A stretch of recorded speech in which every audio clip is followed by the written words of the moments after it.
Hello everyone, so we are going to be solving some exponential word problems today, and there are three different kinds of word problems we will be solving.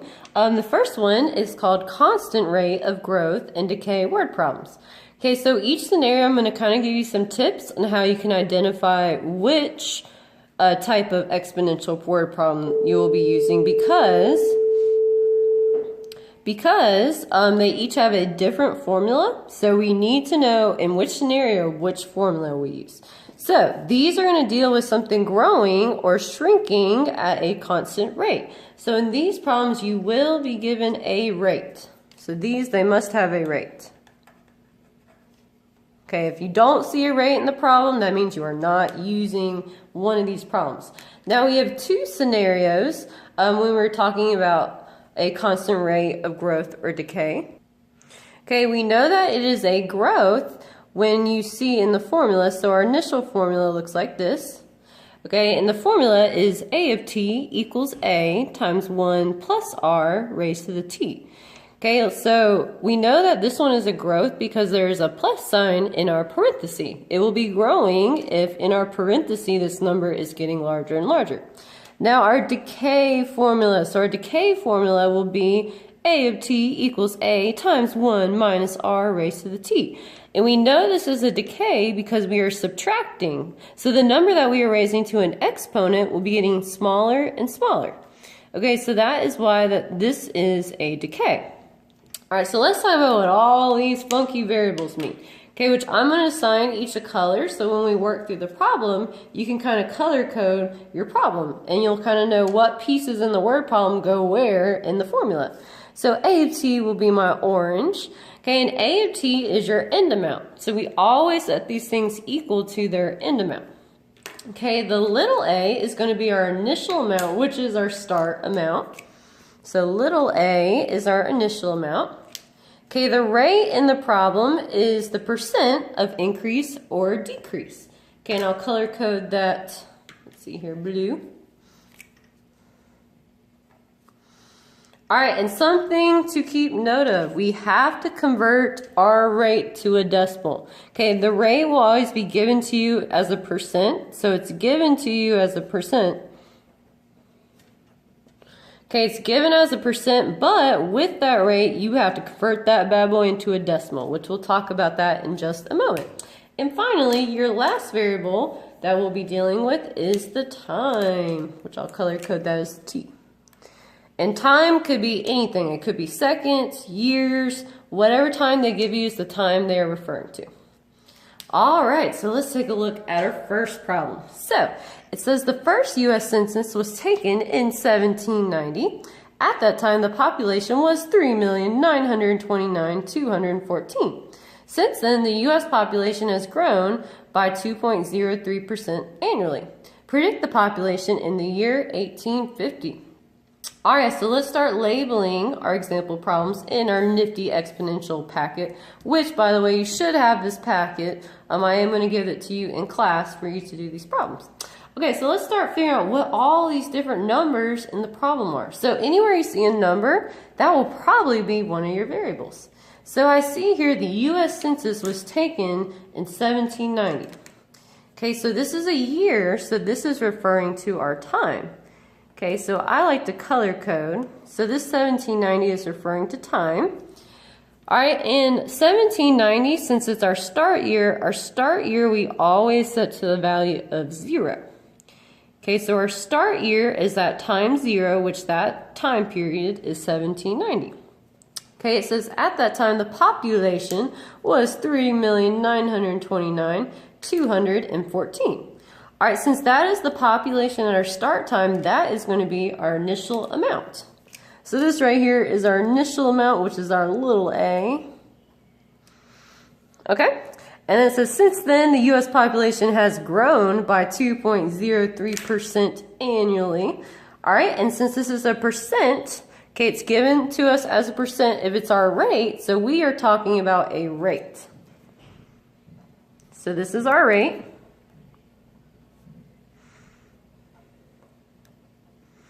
All right, but our rate has to be given to us as a decimal. So let's go ahead and convert that to a decimal so we won't be tempted to use the percent. The demon cats will tell you to use the percent, but you don't need to use the percent. You need to use the decimal. All right, if anyone in here likes Beyonce, I always use a Beyonce song to remember how to convert to a decimal. So our decimal form, if we start with 2.03, the way that we convert to a decimal from a percent is to go to the left, to the left. So you go to the left 2 times, and we put our decimal right there. So our actual rate is going to be 0.0203. So that's the actual rate that we're going to use. Okay, and then it says to predict the population in the year 1850. Okay, so if we're predicting the population in our end year, okay, what we're solving for is our A of t. So this predict the population part is what we're solving for, and that's our A of t. So A of t we are solving for. All right, now let's talk about the year 1850. So this is our end year, so it's going to relate to time. Okay, and when we solve these problems, we're going to want the overall time that has occurred from our start time to our end time. So our start time is 1790, which is technically time 0. So to figure out what this time would be, simply all you have to do is subtract 1850 minus 1790. So our time, all you have to do is 1850 minus 1790. Okay, so that would end up being 60. So our t is 60 that we're going to use. Okay, so now that we kind of have all of our variables squared away, okay, we're going to start setting up our formula.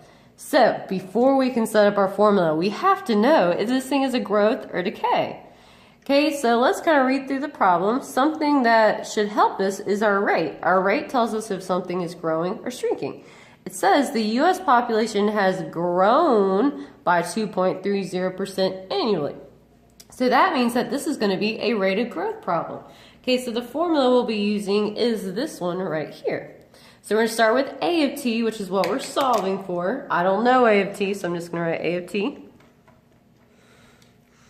All right, and that will equal our little a. So next is little a, which our little a is this big number right here. So that 3,929,2014.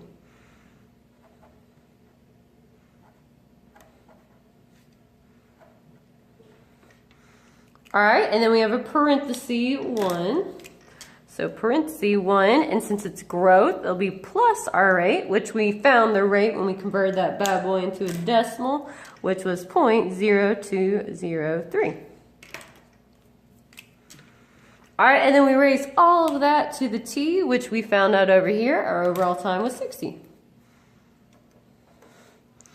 Okay, and after this, since we're solving for A of t, all we have to do is substitute this, put this into our calculator, and figure out what it is on the calculator, which I'm going to show you how to do that with my calculator. All right, so we're going to start by typing the 3,929,000. Try to zoom in, see if you guys can see it a little better. All right, so I'm starting with my 3,929,214. Okay, anytime you see a parenthesis in the problem, you better put a parenthesis on here. With the parenthesis tool, if you see, the parenthesis tool is right here, okay, which is right above our 8. Okay, right above the 8 is the parenthesis tool. Okay. So we're going to use our parenthesis. Parenthesis 1 plus 0.0203. I'm going to close that parenthesis and raise it to the 60th power. Raise to the 60, which the way you raise something to an exponent, I call a little caret, but it's kind of like an arrow. So the little arrow button above the division symbol is what will raise it to a power. So watch this. When I click that button, see how it kind of shifts up to our exponent spot? Okay, so in our exponent will be a 60. All right, now if you do not have one of the calculators that we use at school, okay, Okay, you do have to enter this in a little bit differently because your screen will not look like this. So please see me at some point so I can show you how to type this in your calculator. All right, guys, we're going to hit enter. So in the year 1850, this will be our population. Okay, which, if you notice, we have a decimal, and you can't really have a decimal amount for people. Okay, guys, we're talking about a population, which involves people. Okay, so we're just going to round up or down with our answer. It's just approximated, so we're going to be rounding up. Since it's 0.9, that's going to round us up since it's above 5. So my final answer would be 13,121,361, because the 9 will bump it up to 1. So I'm going to write that down real quickly. All right, so my final answer, A of t will equal 13,121,361, and we always include units in our answer. Our answer is naked and gross and disgusting if we don't put our units. So our units, since we're talking about a population, we're talking about people. So it would be that many people. All right. So that would be our answer for example 1. I'm going to continue on with example 2, which is very similar to example 1. So if you'd like to try example 2 on your own, go for it. All right, so I'm going to rewrite our formula in the colors that I've chosen so you can see it on here. So we have our A of t, our end amount, equals A parenthesis 1. Now I'm going to leave that blank because we don't know if it's a plus or minus yet. Or I guess I could put plus or minus depending on which one it will be. Alright, so A of t equals little a, which my little a is green, times 1. It could be plus if it's growth or minus if it's decay. Our rate, which is blue, raised to our time, which is t. Okay, so let's get going on this problem. So it says a cup of tea contains 35 milligrams of caffeine. The average team can eliminate 12.5% of the caffeine from their system per hour. Estimate the amount of caffeine in a teenager's body 3 hours after drinking a cup of green tea. Alright guys, so let's start going through the problem and see if we have any numbers that pop out at us that we can fill into our nifty formula. Alright, so it says a cup of tea contains 35 milligrams of caffeine. Okay, so that's how much the tea starts with. So that is going to be our initial amount, which our initial amount is little a. So this will be our little a. Little a. Alright, so the average team can eliminate 12.5% of the caffeine from their system per hour. So 12.5%, it's a percent, which means it's going to be our rate. So this is our rate. Okay, but we need to convert that into a decimal. So the way we do that, we go to the left, and put that decimal here. So our rate is actually going to be 0.125. So that's the actual rate we're going to use. All right, 0.125. Okay. All right, and then it says, estimate the amount of caffeine in a teenager's body 3 hours after drinking a cup of tea. So we're estimating an amount. So what we're solving for is an amount after 3 hours have passed. So that is going to be our end amount, our A of t. So that's what we're solving for. Okay, so that's what we're solving for. All right, and then the 3 here, since it's talking about a time that is passing, this will be our time. Okay, so our time is going to be hours this time. So 3 hours is our time. All right, and then from here, you guys, we just fill in everything, and we also need to know if it's a growth or decay. Okay, so since we are eliminating the caffeine from our system, that means our caffeine content is going to get smaller and smaller. So this one's actually a decay. It's a decay. So since it's a decay, we will be using the subtraction sign instead of the plus sign. So let's get going. So we're solving for our A of t. So A of t equals our little a, which we said was 35 milligrams. All right, and then we have our 1 minus, since it's a decay, our rate, which we said our rate was 0.125.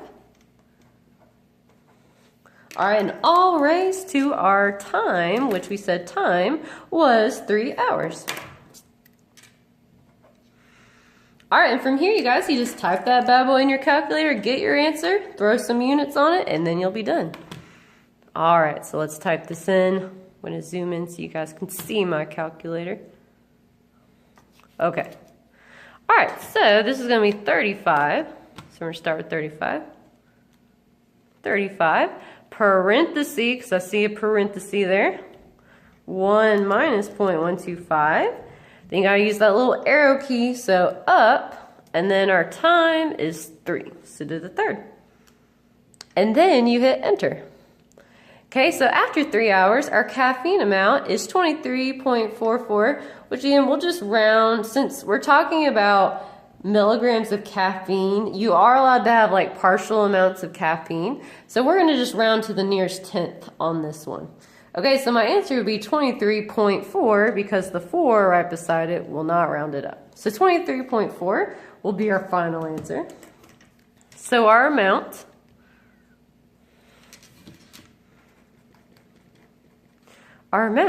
is 23.4 milligrams of caffeine. Bam, that one is done. 3 milligrams of caffeine. All right, the funsy we'll do in class. So if you want to try the funsy, you can, but we are going to do them in class. So way to go, you guys. It was awesome.